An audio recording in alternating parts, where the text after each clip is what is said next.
नमस्कार। सीमा कौशिक की कक्षा में आपका स्वागत है।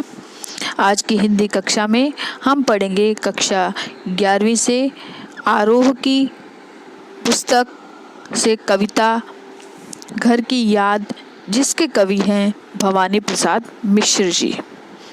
तो जो ये कविता है वो भवानी प्रसाद मिश्र जी ने जेल में रहकर लिखी थी। जब वो 1942 में असहयोग आंदोलन में भाग लेने के कारण उन्हें अंग्रेजी सरकार के द्वारा 3 वर्ष की कठोर सज़ा कारावास की दी गई थी। उन्होंने वहाँ पर रहकर ये कविता लिखी थी क्योंकि उन्हें वहाँ पर रहकर अपने घर की याद आ रही थी, अपने भाई बहनों के, माता पिता की, इस तरह की उनको याद आती है और वो स्मृतियाँ उनके हृदय को भेदती हैं और वो बादल को अपना दूत बनाकर घर भेजना चाहते हैं और ये वे जानना चाहते हैं कि उनके माँ बाप उनको याद करके दुखी तो नहीं हैं, और वो बादल के द्वारा अपने मन के भाव प्रकट करना चाहते हैं कि उनके माता पिता उनके दुख में दुखी न हो और उनके माता पिता ये सोचकर संतुष्ट हो जाएं कि वो उनका बेटा जेल में बहुत अच्छे से रह रहा है, बहुत अच्छे प्रकार से रह रहा है। तो उसकी अपनी कुशलता का संदेश देकर वो बादल को वहाँ पर भेजना चाहते हैं। तो आपने कालिदास की रचना मेघदूत के बारे में सुना होगा, क्योंकि उसमें कालिदास भी बादल को अपना संदेश लेकर भेजते हैं। इस काव्य के अंदर संस्कृत के बहुत महान कवि माने जाते हैं, साहित्यकार माने जाते हैं। तो इसी प्रकार भवानी प्रसाद मिश्र भी बादल को संदेशा लेकर भेजते हैं और अपनी कुशलता का समाचार अपने माता पिता को देना चाहते हैं ताकि वो उनको याद करके दुखी न हो। तो वहाँ पर उनको जेल में उनकी बहुत याद आ रही है। तो इसी तरह की एक कविता है जिसमें हम उनके दुख को, उनकी भावनाओं को, जो एक करुण रस है, इसमें करुण रस में उनकी भावनाओं को व्यक्त किया गया है, तो उसको हम पढ़ेंगे। उससे पहले हम कवि के बारे में जान लेते हैं, कवि परिचय कर लेते हैं। तो जो भवानी प्रसाद मिश्र जी हैं, बहुत बड़े कवि हैं और इनका जन्म हुआ था 29 मार्च 1913 में। निधन यानी कि मृत्यु हुई थी 20 फरवरी 1985 में और इनका जन्म स्थान था मध्य प्रदेश, भारत में इनका हुआ था। और मध्य प्रदेश के होशंगाबाद के टिगरिया गांव में इनका जो है जन्म हुआ था। और इन्हें साहित्य अकादमी, मध्य प्रदेश शासन का शिखर सम्मान, दिल्ली प्रशासन का गालिब पुरस्कार, ये सभी सम्मान से सम्मानित किया गया था इनको। इसके अलावा भारत सरकार के द्वारा इनको पद्मश्री से अलंकृत किया गया था। और 1942 से 1945 तक इन्होंने भारत छोड़ो आंदोलन में अत्यधिक योगदान दिया था और अनेक बार इनको अंग्रेजी सरकार के क्रोध का सामना करना पड़ा, अनेक बार जेल की यात्राएं करनी पड़ी। और बाद में इन्होंने कई पत्रिकाएं हैं जैसे विचार, महिलाश्रम, सामाजिक पत्रिकाओं का संपादन भी किया। और इन्होंने जो भी कार्य किए देश के लिए साहित्य में या फिर उन्होंने देश की आज़ादी के लिए किए हों, उनके कार्य प्रशंसनीय हैं। और इन्होंने 1972 में जो है महात्मा गांधी प्रतिष्ठान के त्रैमासिक गांधी मार्ग और सर्व सेवा संघ के भूदान यज्ञ का संपादन कार्य भी आरंभ किया था। इनकी जो रचनाएं हैं वो है गीत फरोश, चकित है दुख, अंधेरी कविताएं, गांधी पंचशती, बुनी हुई रस्सी और खुशबू के शिलालेख। इसके अलावा इनकी जो काव्यगत विशेषताएं हैं वो समझ लीजिए। जो काव्यगत विशेषताएं हैं इनकी वो क्या है, एक तो ये समाज सुधार की भावना से प्रेरित रहे हैं, गांधीवाद से प्रभावित थे, गांधी जी के प्रभाव में आकर ही इन्होंने असहयोग आंदोलन, भारत छोड़ो आंदोलन में भाग लिया था। और इसके अलावा सत्य अहिंसा के पुजारी तो थे ही ये। और इनकी कविताओं में सरल स्पष्ट भाषा का प्रयोग देखने को मिलेगा हमें। और इनकी जो शैली है वो मुक्तक शैली है कविता में। तो आपको कवि परिचय समझ आ गया होगा। तो अब हम कविता शुरू करेंगे, घर की याद। इसके बारे में मैंने आपको काफ़ी कुछ बता तो दिया ही है शॉर्ट में। अब हम इसकी अच्छी प्रकार से व्याख्या करेंगे। तो इनकी जो कविता है घर की याद। घर की याद कविता बहुत लंबी है, तो इसको हम 2 पार्ट में करके करेंगे, क्योंकि बहुत लंबी हो जाएगी एक वीडियो में, तो आधी आधी करके हम करेंगे। तो पार्ट 1 आज हम कर रहे हैं, नेक्स्ट वीडियो में हम पार्ट 2 करेंगे कविता का। तो देखिए, आज पानी गिर रहा है, बहुत पानी गिर रहा है, रात भर गिरता रहा है, प्राण मन घिरता रहा है। घर नज़र में बहुत पानी गिर रहा है, घर नज़र में तिर रहा है, घर के मुझसे दूर है जो, घर खुशी का पूर है जो। तो पूर, खुशी का पूर यानी खुशी से भरा हुआ, तिर रहा यानी कि तैरना, प्राण मन, प्राणों और मन को, ठीक है। तो इसमें कवि ने कहा है कि प्राण और मन, उसके बारे में बात कर रहा है कवि कि जो उसकी, क्योंकि उसकी नज़र में घर की स्मृतियाँ उभर आई हैं, घर की याद कर रहा है जेल में रहकर, और बाहर बारिश हो रही है, पानी बरस रहा है, तो वो पानी बरसने की आवाज़ सुनता है तो उसकी जो भावनाएं हैं वो व्यक्त होती है, करुणा की भावना उसके मन में आ जाती है। तो कवि क्या कहता है, देखिए इसमें क्या बताने की कोशिश की है उन्होंने कि जो बाहर तो निरंतर वर्षा हो रही है और कवि है वो जेल में है, क्योंकि उसने आज़ादी के लिए, देश की आज़ादी के लिए कारावास की सज़ा दी गई है, और कवि को वहाँ पर घर की याद है वो व्यथित करने लगती है, और वो कहता है आज पानी गिर रहा है, बहुत पानी गिर रहा है, कि आज लगातार बादलों से पानी बरसता जा रहा है, लगातार पानी बरस रहा है, रात भर गिरता रहा है, और यह बारिश पूरी रात से हो रही है, प्राण मन घिरता रहा है। और कहता है कि जैसे जैसे पानी बरस रहा है, बारिश हो रही है, वैसे वैसे कवि का जो हृदय है, मन यानी हृदय, और उसके जो प्राण है, प्राण मन, प्राण और उसके जो हृदय है वो घर की यादों से घिरते जा रहे हैं, प्राण मन घिरता रहा है, तो घर की यादों से, स्मृतियों से घिरते जा रहे हैं।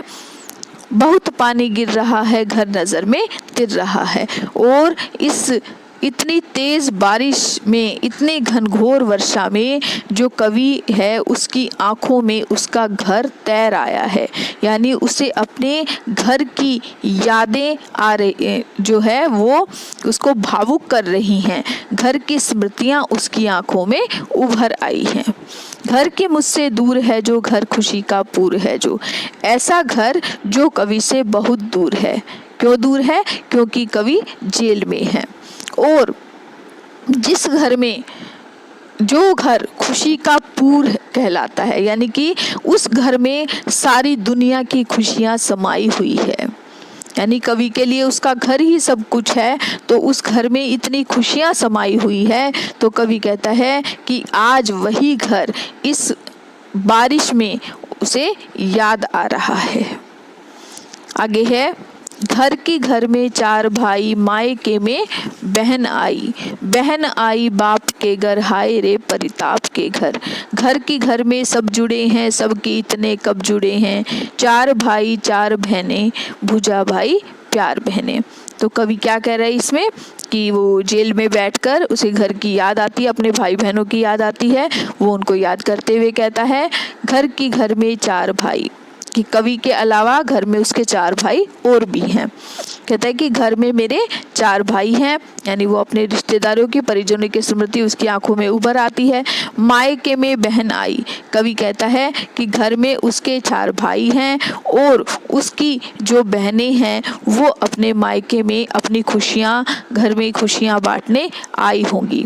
बहन आई बाप के घर, हाय रे परिताप के घर, यानी कि बहन अपने पिता के घर आई होंगी और खुशियाँ बांटने आई होंगी, लेकिन परिताप का मतलब होता है दुख, लेकिन वहाँ आकर जब उन्हें अपने भाई के जेल में होने की जो समाचार है, वो होने का समाचार मिला होगा, तो वो खुशियों का घर उसे उन्हें दुख का घर मालूम होता होगा। यानी खुशियों से भरा हुआ घर दुखों का घर बन गया होगा। आगे है, घर के घर में सब जुड़े हैं, सबके इतने कब जुड़े हैं। 4 भाई 4 बहनें, भुजा भाई प्यार बहनें। और कवि कहते हैं कि घर में ऐसा कभी नहीं हुआ होगा कि घर में सब इकट्ठे हुए होंगे, यानी कि मेरे अलावा है घर में सब इकट्ठे हुए होंगे। और ऐसे अवसर बहुत कम आते हैं जब घर के सारे सदस्य इकट्ठे हो जाते हैं।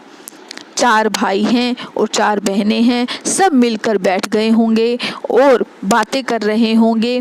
लेकिन जो भाई हैं वो रक्षा करने वाली, बहनों की रक्षा करने वाली भुजाओं के समान हैं, और बहनें हैं वो भुजाओं पर बंधे हुए प्यार के समान हैं। यानी कि कवि को अपने भाइयों की, अपने बहनों की का प्रेम याद आता है और उनको याद करके उसका मन करुणा से भर जाता है और उसका मन दुखी हो जाता है। तो आपको ये समझ आई होंगी लाइनें। तो इनमें विशेष में आ सकता है सावन के महीने का वर्णन, क्योंकि बारिश सावन के महीने में होती है। घर की याद आने के कारण है, उस जो है स्वभाव है मनुष्य का, तो स्वाभाविक अलंकार कह सकते हैं हम। पानी गिर रहा है में यमक अलंकार है, और आवृत्ति होने से पानी गिर रहा है क्योंकि उसकी आंखों में भी पानी है और बाहर भी पानी गिर रहा है, तो इसमें हम पानी गिर रहा है, घर नजर में तिरहा, तो इसमें पानी और पानी तो 2 बार आया, तो यमक अलंकार है और अनुप्रास अलंकार भी है। और घर नजर में तिर रहा है, तो तिर रहा है चाक्षुष बिंब है क्योंकि आंखों में तैर रहा है, तो चक्षु बिंब कह सकते हैं हम।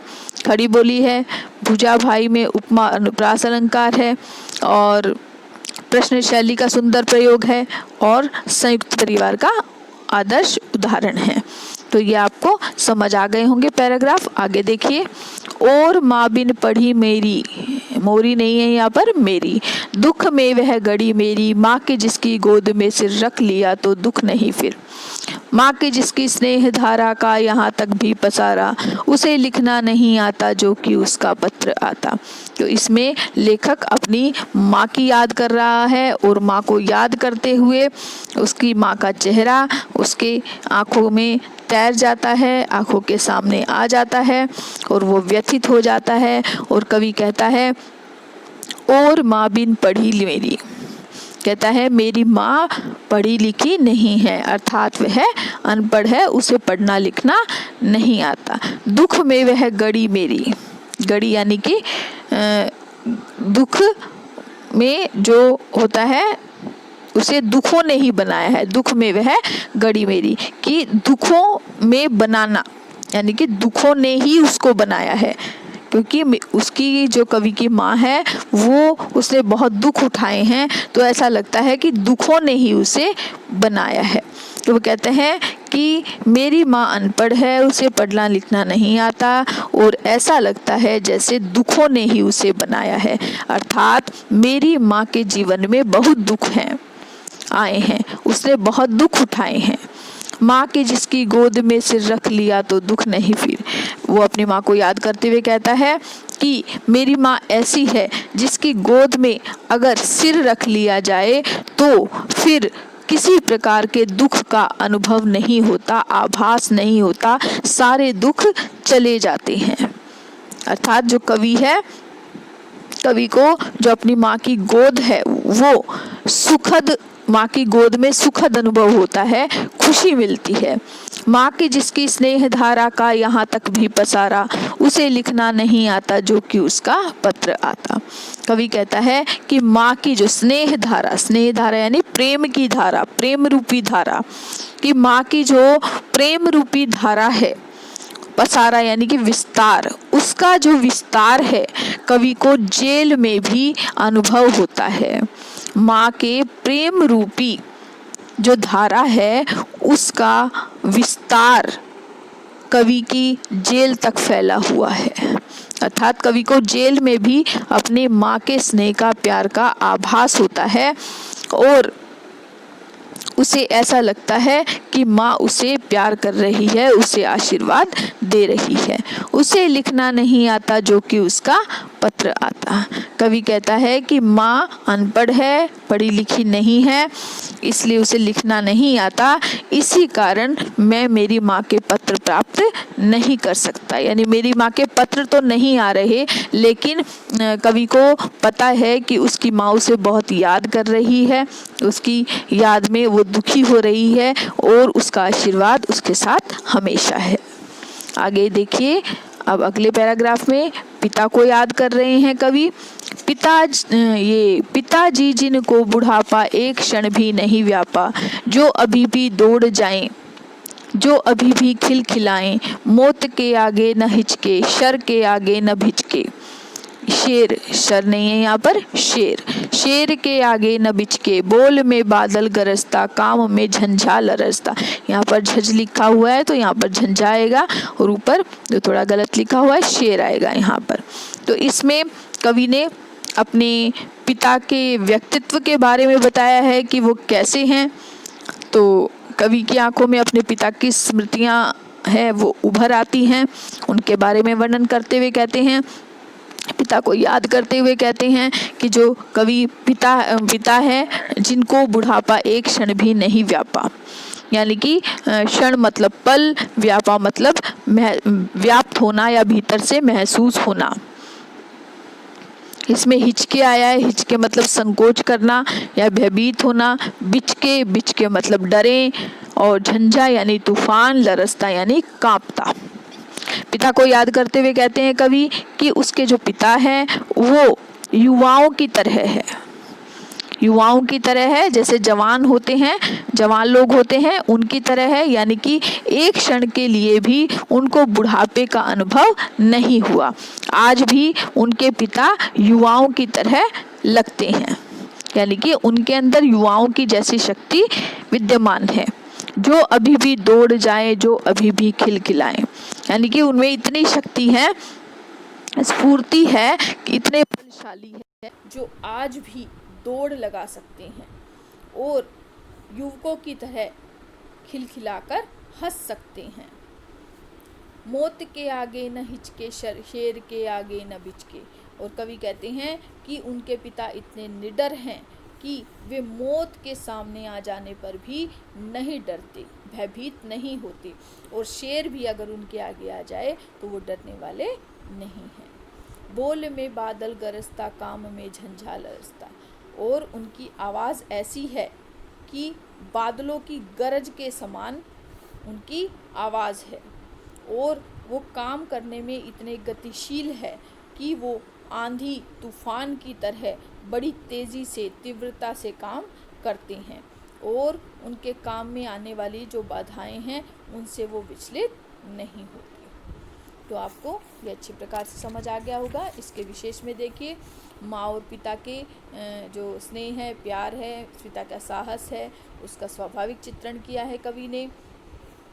और माँ की जो ममता है, उनकी गोद में सर रखना है, ये इसका वर्णन किया है कवि ने, चाक्षुष बिंब है। और पिता के लिए जो उनको है वीरता का वर्णन किया है, तो वीर रस का आनंद मिलता है।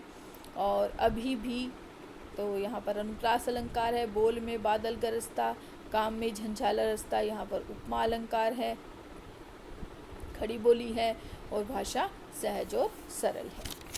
तो आगे देखिए, आगे भी अपने पिता को के बारे में ही वो बात कर रहे हैं। क्या कहते हैं, आज गीता पाठ करके दंड 260 करके, खूब मुदगर हिला लेकर, मूठ उनको मिला लेकर, जब कि नीचे आए होंगे नैन जल से छाए होंगे, हाय पानी गिर रहा है, घर नज़र में तिर रहा है। तो इसमें वो पिता की जो स्मृतियां हैं चित्र की भांति उसके सामने आ जाती हैं, और पिता के बारे में ही बताया है कि कैसे वो बलशाली हैं, कैसे वो व्यायाम करते हैं और धार्मिक प्रवृत्ति के इंसान हैं।